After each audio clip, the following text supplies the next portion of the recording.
741 News Radio 1029 KARN. First News, Kevin Miller, joined by Dr. Steppe Mette with UAMS. Good morning, Dr. Mette. How you doing? Good morning, Kevin. I'm well, thanks. I hope you are too. Yeah, I'm hanging in here.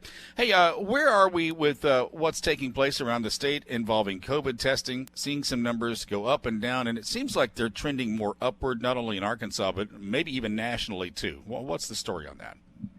Well, we are seeing the rate of infection around the country continue to increase, and that is true in Arkansas as well.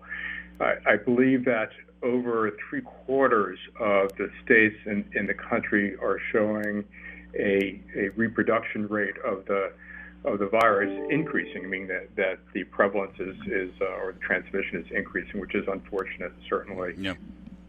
What could it be traced to? Where are the hot spots? I think we're still seeing most of this happening around schools and universities, but also anywhere where there are larger crowds that are not doing the appropriate physical distancing and mask wearing. So there's still way too much of that. It's hard to sustain that kind of behavior, but that's where we're seeing it. Yeah, a lot of fatigue, I guess, with that too. You let your guard down, and it looks to me, just on the surface of it with numbers, this is not the time to do it. It looks like the numbers are continuing to increase. Is that what we're seeing here? Is it fatigue? I think that's a large part of it, Kevin. Also, as fall continues with cooler weather, more and more people are going inside, and that sort of forces people to be in closer contact than would have happened in the outdoors. Right.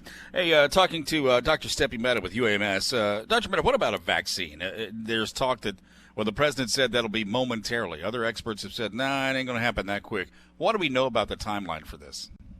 We don't know enough yet to be certain, Kevin. We do know that there are at least 6 vaccines that are in advanced clinical trials in the U.S.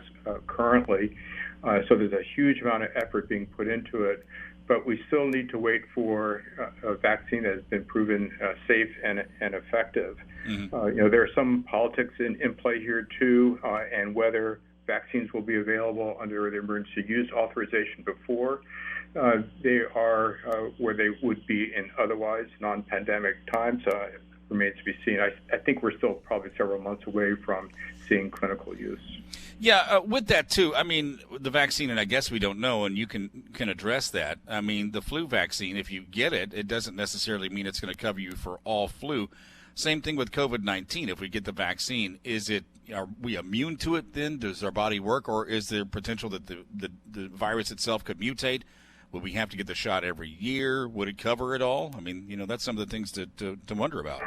Yeah, I mean, those are all great questions, and this is complex because we don't know yet how effective the vaccine is if you get it.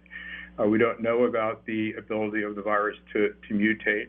And then so much of the effectiveness of the vaccine is not necessarily in a single individual. It's that group or herd mentality or that herd effect that we are really looking for. So you need to have a certain percentage of the population immune, either through inoculation, vaccination, or having had the disease to confer the maximal benefit of the vaccine.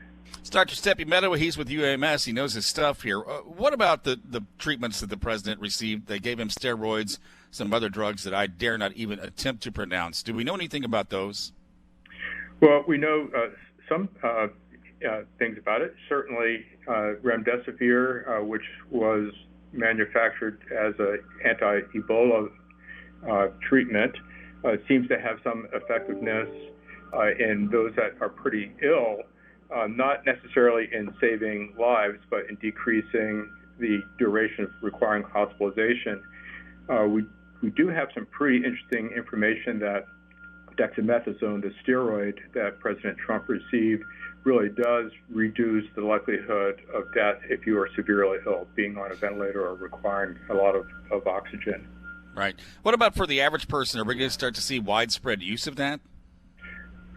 Unlikely if they are not ill enough to be in a hospital and in an ICU. Right. And we're back to the whole idea of timing, and not only just the vaccine, but any new treatments for COVID-19 that we may be seeing on the horizon?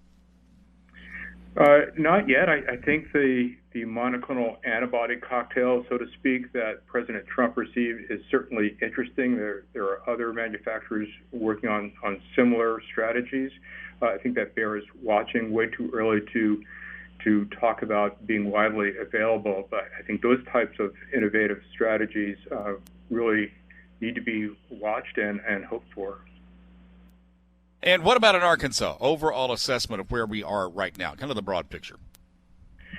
You know, we can always do better. We're better off than many other states. Our transmission rate is lower than other states. Our overall mortality and hospitalization rates are lower than other states. So those are heartening. But we still have way too much disease in Arkansas. All right. UAMS's Dr. Steppe Mette, good to have you on this morning. Thanks so much. Thanks, Kevin. You too.